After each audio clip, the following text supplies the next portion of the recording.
Hi everyone. তো আজকে বাড়িতে হয়েছিল চিকেন। তো চিকেনের কিছুটা রেখে দিয়েছিলাম সলিড পিসগুলো, যে কেএফসি চিকেন পকোড়া করবো। তাই তাই যেমন ভাবনা তেমন কাজ, সন্ধ্যাবেলায় দেখো বসে পড়েছি বানানোর জন্য। তো আমি সব কিছু জোগাড় করেছি, তিতলি শুধু বানিয়েছে। তো দেখো এখানে আমি চিকেনের টুকরোগুলোকে ভালো করে কেটে নিয়েছি, তারপরে গোলমরিচের গুঁড়ো আর আদা লঙ্কা রসুন এগুলোকে পেস্ট করে নিয়েছি, এবার দিয়ে দিয়েছি। তারপরে দিয়ে দিয়েছিলাম চিলি সস, সয়া সস, স্বাদ মতো লবণ, হলুদ গুঁড়ো, ধনে গুঁড়ো, জিরে গুঁড়ো। তো দেখো আমার কিন্তু কমপ্লিট হয়ে গিয়েছে, লাস্টে আমি ধনে গুঁড়ো দিয়ে দিলাম। তারপরে এগুলোকে আমি এখন ভালো করে মিক্স করে নিব। তো এরপরে দেখো আমার কিন্তু ভালো করে মিক্স করা কমপ্লিট। এটা এবার ম্যাগনেট করে আমি এখন ফ্রিজে কিছুক্ষণ রেখে দেবো। তো দেখো ফ্রিজ থেকে আমার বের করা হয়ে গিয়েছে, তাও 3 ঘন্টা কি 4 ঘন্টা মতো রেখেছিলাম। এরপরে দেখো রুল ময়দা আর কর্নফ্লাওয়ার নিয়ে নিয়েছি।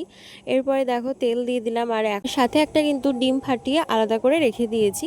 তো এখন এই কর্নফ্লাওয়ারে এগুলোকে চুবাবো, তারপরে আবার ডিমের মধ্যে চুবাবো, তারপরে আবার কর্নফ্লাওয়ারে চুবিয়ে দেখো তেলের মধ্যে ছেড়ে দিলাম। বেশ কিছুক্ষণ আস্তে জাল দিয়ে আমি ভেজে নিয়েছি। আর এই যে ডিমটা দেখাতে ভুলে গিয়েছিলাম বলে এখন তোমাদের সাথে দেখিয়ে দিলাম। তো এই যে দেখো ডিমের মধ্যে কিন্তু চুবিয়ে দিলাম।